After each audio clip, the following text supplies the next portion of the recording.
Not clapping. Okay. Jenny Kravitz, followed by Lori Bender.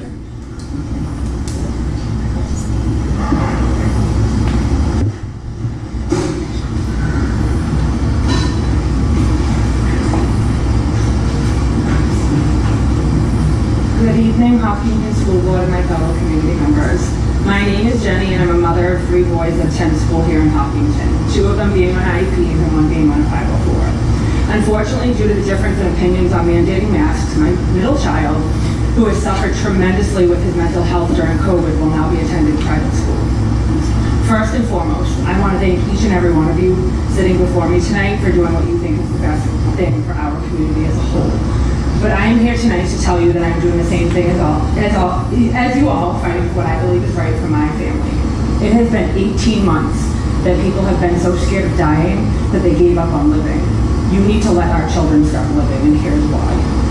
Masks cause discomfort and lower blood oxygen levels, and on its face, this may not seem like a reason to endanger others with the spread of the virus, but we must balance this concern with potential impactful discomfort and health effects that prolonged mask wearing may cause for some, particularly under exertion.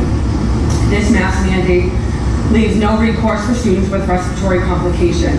This is the high price that we are asking our children to pay for the rest of society, and I will not ask of it any longer of my asthmatic child. Masking hinders speech development. Babies and young children acquire their native language, not just by listening to speech, but through looking at mouths and their parents, caregivers, and teachers. Masking slows the acquisition and development of speech, something my preschooler is on an IEP for. I no longer will allow a mask to hinder his speech and development. Masking inhibits human connectivity. The COVID era has seen a marked rise in loneliness, depression, mental health issues, including suicide, something my infant 8-year-old has endured and had to be admitted into a mental health facility for because he no longer wanted to live. Human beings need social interaction for basic and emotional health. While holding school in person is far superior to being quarantined in front of a screen, but the hiding of face behind a mask also inhibits person-to-person emotional connection, something I know all 3 of my children thrive on. Children who are masked in an environment often cannot see or process much of the feeling and meaning communicated by facial expressions. Young children may also struggle to recognize others. Are we seriously willing to pay this price?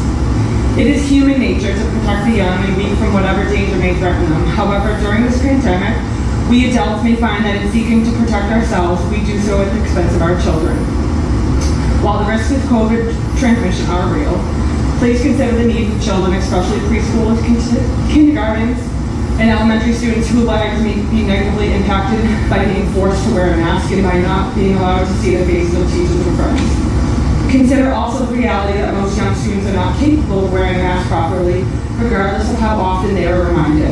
Most children will naturally touch their mask throughout the day, rendering them completely useless. In addition, not all parents in this town support masking for their children, despite the lack of emails we may have gotten. The issue has become so politically charged that many of those parents are afraid to voice their dissent because of the bullying and backlash we have all gotten for speaking against your mask mandates. Please know that I am in no way against wearing a mask, but what I am against is not being able to make a decision for my children as their mother. Based on the above-mentioned documentation and known facts, I please ask you to make masks optional in schools as COVID numbers remain next to nothing here. Thank you. Thank you, Jenny. Lori Bender, followed by Rita Blanchard.